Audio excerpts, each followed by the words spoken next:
साफ्रोम नायगिरिफोर आरो ख्रिस्ट'नि बिसाफोर नोंथांमोनखौ बासायगिरि प्रभु जिसु ख्रिस्ट'नि मुङै खुलुमहरदों आरो लोगोसेयैनो आंनि बे चेनेलाव बरायनानै लादों। अनजाग्रा प्रियफोर, दिनै मोनसे गोबां दुखुनांथावना रादाब नोंथांमोननो लानानै फैदों। जि जाथाया चिरां जिल्लानि खैला मैला VCDCनि आन्दाराव नं 2 हातिमारा बाप्टिस्ट चार्चआव जादोंमोन।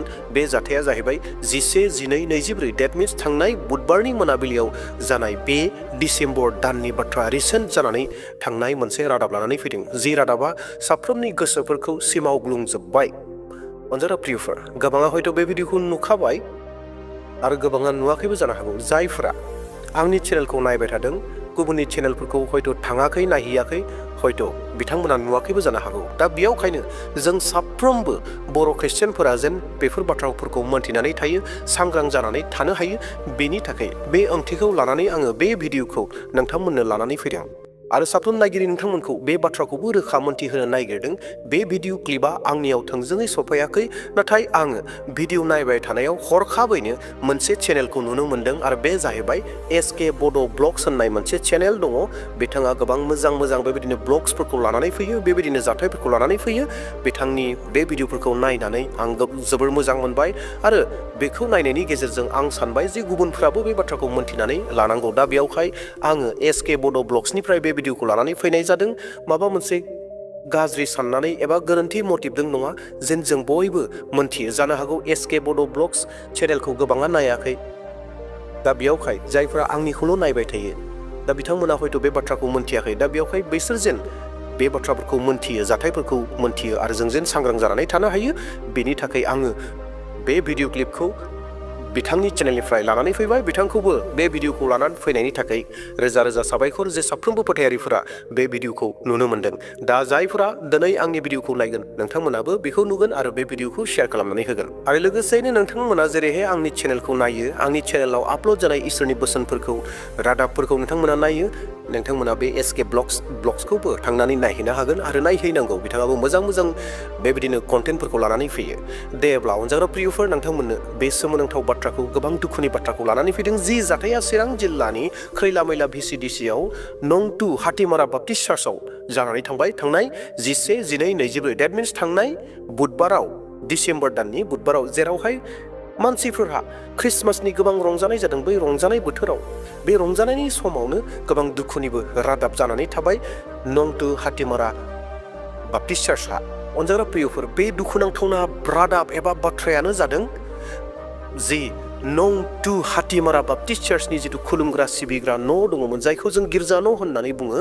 बै गिर्जानि न'आवहाय माखासे सिखावफोरा हाबनानै लुटफाट खालामदों। गोबां बेसादफोरखौ लांबाय, गोबां बेसादफोरखौ नस्थ' खालामलांबाय, गोबां थाखा फैसाफोरखौ बरबाद खालामबाय।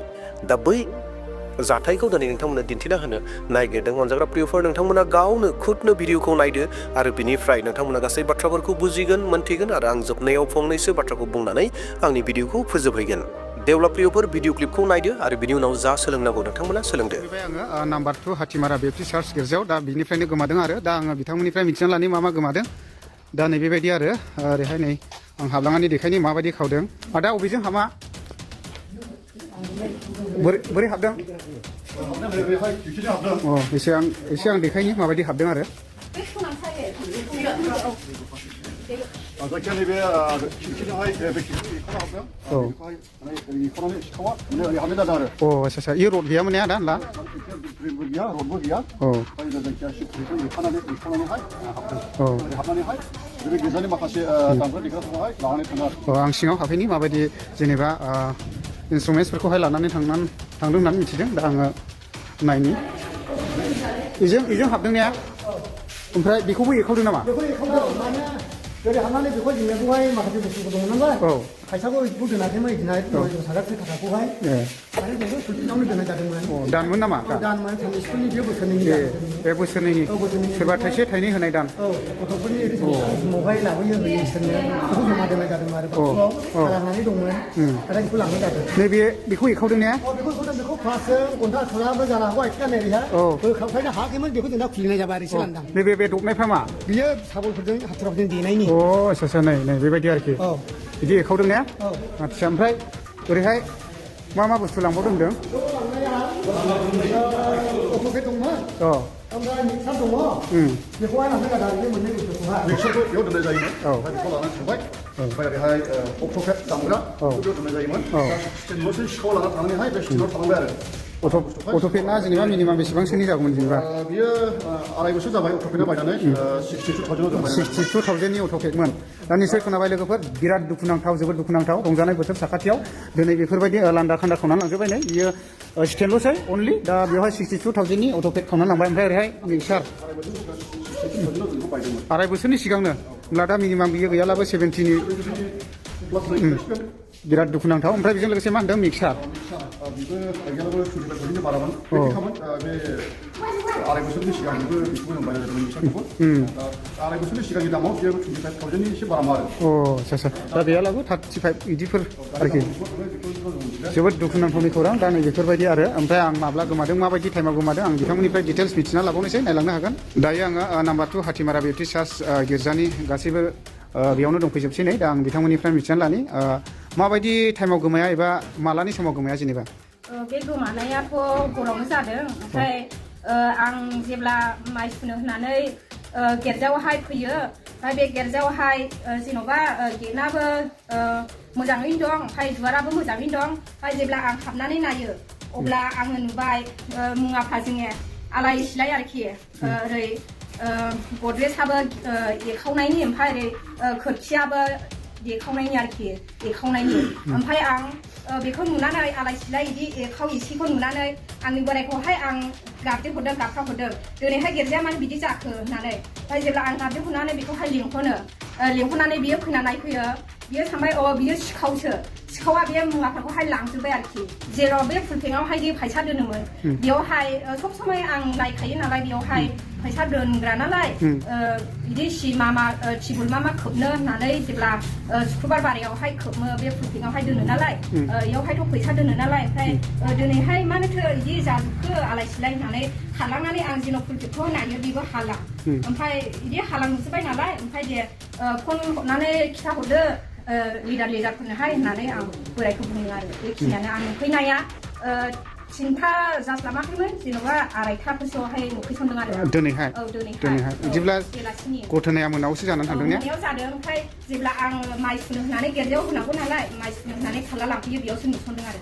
नोंनालाथ' थाल मोनाखैमोन जाहैबाय ना थाल गैया आरोखि जों बिराद दुखुनांथाव दिनैहाय जोंनि बे बर'न हाथिमारा बेप्टिस्ट मण्डलियाव मोनसे जाथाय जानानै थांबाय थांनाय दिनै बिस्थिबार मैया बुधबार मोनानि गेजेरावहाय जोंनि गिर्जानि जि दामग्रा आगजुफोर बेखौहाय माखासे सिखावफ्रा खावनानै लांनायखौ जोङो दिनै बेलासियाव जोङो नुनो मोनबाय दा जोङो बेखौनो रायजोनि जानानै जोङो मण्डलनि जानानै जोङो बेखौ दुखु मोनो आरो दुखु फोरमायहरनो रायजोफोरनिसिम सोरबाफोर बबावबा मोनसनबायोब्ला बेखौ जाहाथे बे चेनेलनि गेजेरजोंहाय जोङो मिथिहोहरनो आं बेखौनो खावलायबाय आरो लोगोसे गोबां बेबायदिनो मन्दिरफ्राव गिर्जाफ्राव बेबायदिनो हाबबाय थानाय सिखाव हाबबाय थानाय खावबाय थानाय जों बेखौ नुनो मोन्दों आरो खोनानो मोन्दों गुबुन गुबुन मण्डलिफ्राव गुबुन गुबुन गिर्जाफ्राव गुबुन गुबुन फसंथानफोराव बेबायदि जाथ'वाखै आं बिथांमोनखौ आङो खावलायहरनो सानो आरो साबधान बानायहरनो सानो जिहेथु बेबायदि जोंनि बायदि जाया आरो बेबायदि जानायनिफ्राय जाहाथे गोजानाव थानो हायो आं बिथांमोननि गिर्जाफोरखौहाय फसंथानफोरखौहाय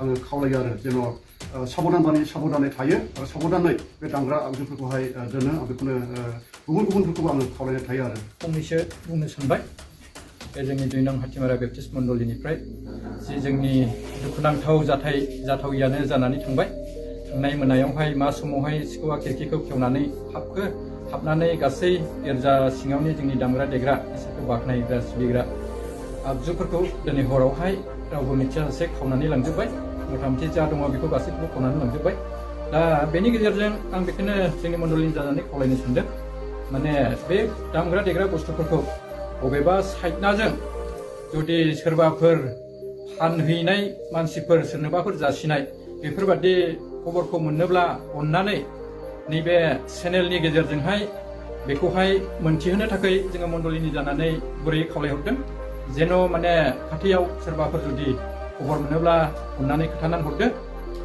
आरो लोगोसे गोजानावबो हयथ' जायफ्रा लांदों बिसोरो गुबुनावबो फानहैनो हागौ बे जेसेबांखि गोजानाव लाङा मानो बायसान्सआव सोरबाफोर जुदि खबर मोनोब्ला बेफोर गासैखौबो माने एसे बेबस्था लानो थाखाय जोङो गुरैयै खावलायहरबाय जायफ्रा नाखि खावनानै लांदों बिथांमोनाथ' बेखौ फानखानोसो लांखादों बेखायनो जुदि सोरनोबाफोर जासियोब्ला फाननोब्ला अननानै बे चेनेलनि गेजेरजोंहाय बेखौहाय खबरखौहाय मोनथिनो थाखाय जोङो जोंनि मण्डलिनिफ्राय गुरै खावलायहरनाय जाबाय। ख्रिस्ट'नि थैजों बायख'जानाय अनजाग्रा प्रियफोर नोंथांमोना भिडिअ क्लिपखौ नुबाय आरो थारैनो बै बेप्टिस्ट गिर्जानि थाखाय गोबां दुखु नांथावना नं टु हातिमारा बेप्टिस्ट चार्चआ गोबां दुखुआव दङ।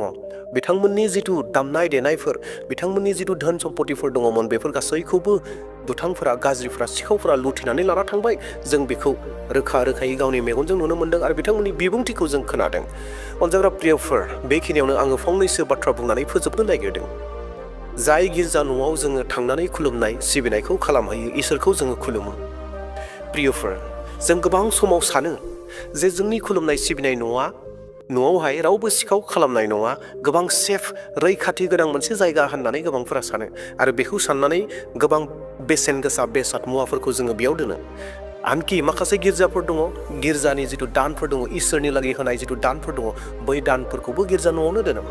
नाथाय दिनै जोङो केबल दिनैल'सो बे समावल'सो जादों देग्लायल'सो जादों बे नङा। गोबां जायगायाव गोबां गिर्जा न'आव बेबायदिनो सिखाव हाबनाय जाथायफोरा जाबाय थायो। जोंसो गोबां समाव जोङो मेडियानि गेजेरजों मोननो हाया नाथाय बेबायदि जाथायफोरा जाबाय थायो। दा बेयावहाय जोंबो साबधानै थानाया मोजां। जायफ्रा खावबाय बे खावनायनि बान्थाखौ जों होनो हाया, जोंहा बेनि अधिकार गैया। नाथाय अनजाग्रा प्रियफोर जोंहा बेनोल' मावनांगौ दङ जे बै सिखावफोरनि थाखाय जों आर'ज खालामनि जेन बै सिखावफोरा मोनसे समाव जेन गोसो सोलायो अनुताप जायो, गोसो सोलायनानै इसोरनि गुरियाव फैयो, इसोरा जेरै हास्थायो बेबायदि खामानि मावग्रा जायो। सैताननि नङा नाथाय इसोरनि खामानि मावग्रा जायो। जों बिनि थाखाय आर'ज खालामनि इसोरा बिथांमोनखौ निमाहा होथों आरो बिसोर जेन इसोरनि खाथियाव इसोरनि गुरियाव गिदिंबोफिनो बिनि थाखाय जोङो आर'जआव थानो नांगोन। नं टु हातिमारा बिसिनि गेजेराव जिथु जानाय जाथाय जायफोरा मावदों बे जाथायखौ बै जाथाय मावग्राफोरनि थाखाय जों आर'ज खालामनि जेन इसोरा बिसोरनि पापफोरखौ निमाहा होथों आरो बिसोर जेन जिसु ख्रिस्ट'नियाव गिदिंबोफिनथों। जोङो बेबायदि आर'ज खालामनांगोन आरो बेजोंनो लोगोसे जोङो बे बाथ्राखौबो सोलोंनांगोन अनजाग्रा प्रियफोर जोङो सहस लानो नाङा बे बाथ्राखौ। दिनै गोबां ख्रिस्टियान मण्डलिफोर दङ, गोबां मण्डलिफोराव मोजां मोजां बेसादफोर गोबां मोजां मोजां इन्सट्रुमेन्टफोर लाख थाखानि बेसादफोरा गिर्जा न'आव थायो आरो बैफोरखौ जुदि मोनफ्रोम गिर्जानिफ्राय खावबाय थायोब्ला जोंनि गिर्जाहा गोबां खहा जागोन, इसोरनि रायजोनि थाखाय गोबां खहा जागोन। दा बेयावहाय जोंबो साबधानै जि बेसादफोरखौ दोननांगौब्ला जों दोनगोन, जि बेसादफोरखौ दोननो नाङाब्ला जोङो बेखौ दोनालाबानो माखासे जायगाफ्राव जि जायगाया रैखाथि गोनां जायगा सेफ जायगा बैफोरबायदि जायगाफ्राव जोंनि बेसादफोरखौ दोननाया गोनांथि। मानोना इसोरा जोंनो मोजां गाज्रिखौ साननो थाखाय सक्ति होदों।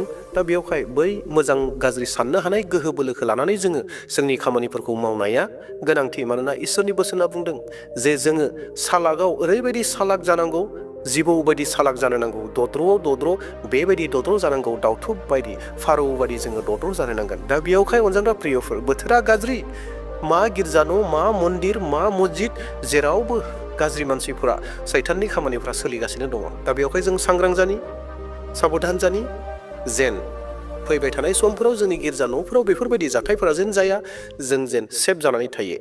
दे अब्ला प्रियफोर जों बयबो सांग्रां जाना थानि जेन जोंनि गिर्जाफोराव मण्डलिफोराव बेफोरबायदि समयसाफोरा जेन दाजाथों। दा बेवहाय जोङो सांग्रां जानानै थानि।